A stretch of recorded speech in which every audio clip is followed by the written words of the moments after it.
हर्ष आज की पहली कंपनी बताइए, एक एक सवाल लेकर के फटाफट दिखाते हैं। सोना BLW की बात कर लेते हैं। यहाँ पर जेफरीज की रिपोर्ट, खजारे की सलाह, 830 के टारगेट्स दिए जा रहे हैं। अगले 5 सालों में नए ग्रोथ फेज में कंपनी एंट्री करने जा रही है, ब्रोकरेज का मानना है। ऑटो बिजनेस में मार्केट शेयर बढ़ता हुआ दिखेगा। घरेलू बाजार में कंपनी जो है और एग्रेसिव आगे बढ़ती हुई दिखेगी, ब्रोकरेज का मानना है। नए बिजनेस में आने वाले सालों में तेज ग्रोथ देखने को मिल सकती है। ब्रोकरेज ने अगले 5 सालों में 20% रेवेन्यू और कैगर के हिसाब से अगर देखें तो अर्निंग कैगर के हिसाब से देखें तो 25% की ग्रोथ इनको दिख रही है। और कारोबार में डाइवर्सिफिकेशन के वजह से इनको मानना है कि मजबूत स्थिति देखने को मिल सकती है। चलिए ठीक है, 830 के टारगेट, जेफरीज की तरफ की रिपोर्ट बाय कॉल निश्चित की गई है। प्रदीप सर, क्या व्यू आपका 830 के टारगेट से सहमत है? ऑब्वियसली देखिए विपुल जी, स्ट्रेंथ तो इसमें है। द प्रॉब्लम इज थोड़ा सा यहाँ पे एक डबल बॉटम, ट्रिपल टॉप ना हो जाए, मैं यही सोच रहा हूँ। अप्रॉक्स आपका 743 740 के लेवल के आसपास का एक रेसिस्टेंस है। अगर ये रेसिस्टेंस सक्सेसफुली मेंटेन हो जाती है तो नेक्स्ट आपको करेंट जोन से भी आपको ऑलमोस्ट 20% के आसपास आपको आते हुए दिखाई देंगे। जो टारगेट दिया जा रहा है करेंट जोन से अप्रॉक्स 15-16% के अराउंड।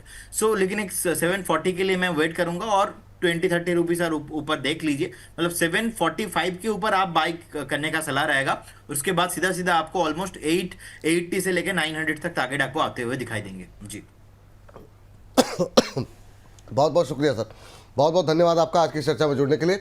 अंबाला मैम को भी धन्यवाद करना है। तो हर्ष अगली कंपनी जी SBI फंड, क्योंकि अभी देखिए लेटेस्ट आगे बढ़ते हैं हम लोग यहाँ पर, और यहाँ पर SBI जो IPO आया है फंड का, उसकी लिस्टिंग होती हुई देखिए 6-7% पे। ऐसे में MK की रिपोर्ट आई है और उन्होंने जो टारगेट्स है 750 रुपये तक के टारगेट्स दे दिए। अब इनका कहना है कि जो ब्रांड है वो बहुत मजबूत है, डिस्ट्रीब्यूशन नेटवर्क जो है उसका काफ़ी बड़ा फायदा मिलता हुआ दिखेगा। इक्विटी और अगर आप ऑल्टरनेटिव इन्वेस्टमेंट में देखें तो बढ़ती जो हिस्सेदारी है उससे आय में सुधार देखने की उम्मीद है। यहाँ पर एसेट अंडर मैनेजमेंट की बात करें और खासतौर पर मुनाफे में देखें तो एक अच्छी ग्रोथ की संभावना इनको दिख रही है। FY 26 से लेकर 29 के दौरान एबिटा में 17% की उम्मीद ये मान के चल रहे हैं। और भारत में म्यूचुअल फंड में निवेश को अगर आप देखें इनके रिपोर्ट के नजरिए से तो सबसे बड़ा फायदा अगर हो सकता है तो वो यही कंपनी है, सबसे बड़ा फायदा इसको मिल सकता है।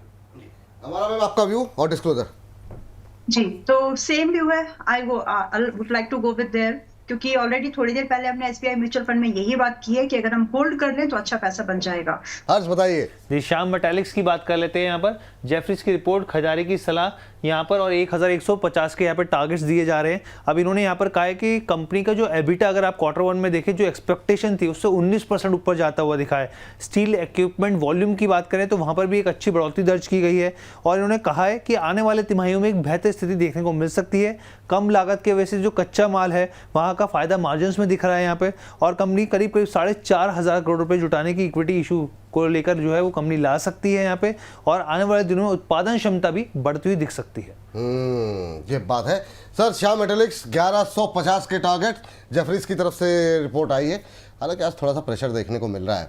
क्या करें, बीच में थोड़ा सा हरे निशान में था सुबह, लेकिन उसके बाद से अभी इंट्राडे लो के आसपास। क्या टिप्पणी रहेगी आपकी? सर केक वॉक बहुत आराम से आता हुआ दिखेगा और इसके ऊपर सस्टेन करेगा तो 1320 रुपए तक भी जाएगा। चलिए ठीक, ये ट्रेन रेंज की टिप्पणी है सर। रजित सर ऐसा क्यों किया आपने? फिर शो को हिट रखना भी है सर। रजित सर आप जैसे हैं वैसे ही रहिए, प्लीज़ खुद को चेंज नहीं कीजिए। तो मतलब वो जो आपने कहा ना, मैं कमेंट पढ़ना सानू की और मतलब कमेंट पढ़ते रहिए। कुछ लोग आपको सुनाने के लिए ही लिखते हैं, तो मतलब जो है पढ़ते रहिए। हर्ष लास्ट कमेंट। जी, अल्ट्राटेक सीमेंट की बात कर लेते हैं। यहाँ पर CLSA की रिपोर्ट है, आउट परफॉर्म की रेटिंग है, 14,000 रुपये तक के टारगेट्स इन्होंने दिए हैं। Q1 में अगर वॉल्यूम ग्रोथ देखें तो अनुमान से काफ़ी बेहतर रही है। यहाँ पर एबिटा प्रति टन के हिसाब से अगर आप देखेंगे तो ब्रोकरेज जिस एक्सपेक्टेशन के साथ थी स्ट्रीट, उससे काफ़ी अच्छे नंबर निकल कर आए हैं। यहाँ पे लागत बढ़ोतरी से इनका मानना है कि अनुमान जो था यहाँ पे उससे थोड़ा सा लागत जो बढ़ोतरी है वो बढ़ती हुई दिखी है यहाँ पे। लेकिन FY 27 में इनका मानना है कि डबल डिजिट वॉल्यूम ग्रोथ की पूरी संभावना इनको दिख रही है। और इसीलिए इन्होंने FY 26 से लेके 30 तक मिड टीन अर्निंग की जो है कैगर के हिसाब से, मिड टीन का मतलब वो 12 से लेके 17-18% तक की जो है वो उम्मीद मान के चल रहे हैं यहाँ पे। और इनका ये भी कहना है कि जो कैपेसिटी एक्सपेंशन होता हुआ दिखेगा तो ग्रोथ में और ज़्यादा इजाफा देखने को मिल सकता है। हाँ, काफ़ी शानदार नतीजे दिए हैं और नतीजों के बाद से कई सारी रिपोर्ट्स आई हैं और सब जो है काफ़ी अच्छे। हालांकि टारगेट बहुत बड़े तो नहीं दिए हैं सर, लेकिन मतलब काफ़ी एग्रेसिव टारगेट कई जगहों से निकल गया। CLSA की रिपोर्ट पे आपकी टिप्पणी, 14,000 के टारगेट, आपकी टिप्पणी?